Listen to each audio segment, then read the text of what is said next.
Hi, I'm John Hart, and welcome back to Mr. America Hart. Appreciate you stopping by today. So listen, today you've decided you want to be a bodybuilder. You've decided you want to get into bodybuilding or physique competition or, classic physique, classic bodybuilding, any one of those divisions that have come across the pike these days.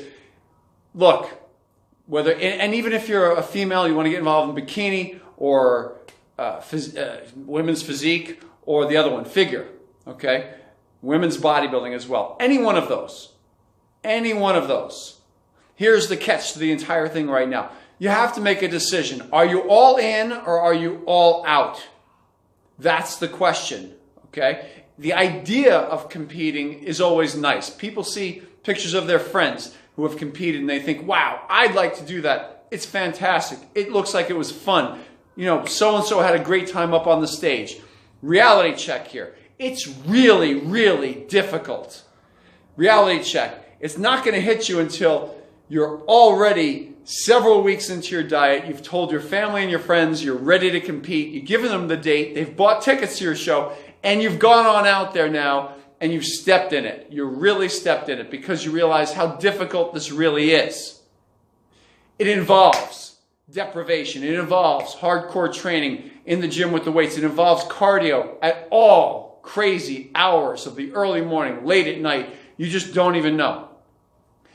Research it before you make that decision. A little backstory for you. When I was a teenager and I decided I wanted to become a bodybuilder, it was in my heart already as a young child, but when I was really exposed to it and I decided I wanted to get involved in bodybuilding even more, I was so into it that I had a vision in my head of how I wanted to look. The vision in my head, at one point in time, for example, I had the vision in my head of having 28-inch thighs. Now, what did I do?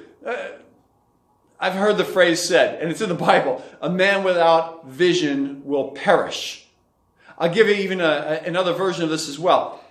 Your desires, your idea of competing, your idea of being a bodybuilder, so to speak, it will perish. It will fall by the wayside unless you have a vision up here that you've taken and you've converted into reality. The only way you're going to get through that conversion process, though, is you got to get a little obsessed with it. You have to take that vision that's in your head and somehow help it to manifest into the physical realm. You have to get into it. In bodybuilding, when I was a teenager, I took that vision in my head. I cut out pictures of legs that I wanted my legs to look like.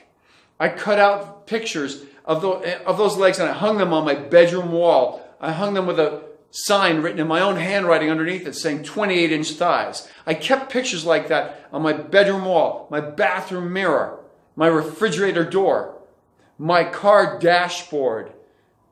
Right? When I'd be driving around, I'd see it. It was all over the place. I'd doodle in my notebooks when I was going to college. I would draw pictures of legs that I wanted to have my legs look like. That was the kind of vision that I had going on. When I did such a thing, I kept it going to the point where until I achieved my 28-inch thigh goal, until that day hit, I had these papers all over the place, these pictures, these drawings, these notes that I wrote to myself. This is how I would keep it in the forefront of my mind. I wouldn't let myself down. All the work that was necessary to get to that point didn't matter to me. It was easy to do because I was after that goal. This is how I took that vision and manifested it into the physical realm. This is how you go about doing such things. Bodybuilding is hard all on its own.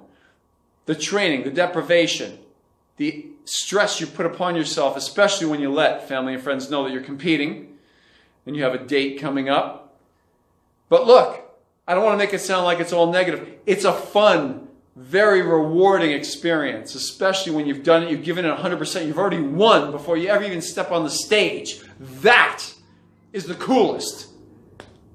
That's motivating. When you go to a show and you're in such a great mood because you know you gave it your all. And you know you look the best that you could possibly look for that given day. And the reality is you've already been judged before you even step on the stage. You judged yourself as being a winner. That's what I'm talking about. Getting so motivated and driving so hard and bringing yourself to such a place that you've never been before, that when you do get up there, it's just icing on the cake. However you place. If you win, you win. At that point, you've already realized that you've won when you step up there. Of course, winning a title is the greatest if that's on your heart as well. So, I'm just sharing with you a few of the motivating tactics that I've used to get to where I achieved goals that I only dreamed of in the beginning. A man or a woman without a vision will surely perish. Take that, run with it. Create that, take that vision from your head. Whatever's in your heart that can come out of your head, man, write it down. Get pictures of how you want to look. Be realistic about it too as well. Obviously, you got to roll with a certain amount of your genetics. But take it and create it and make it manifest into the physical realm. Give it 100%, everything you have to make it happen. And you'll see how rewarding it really is.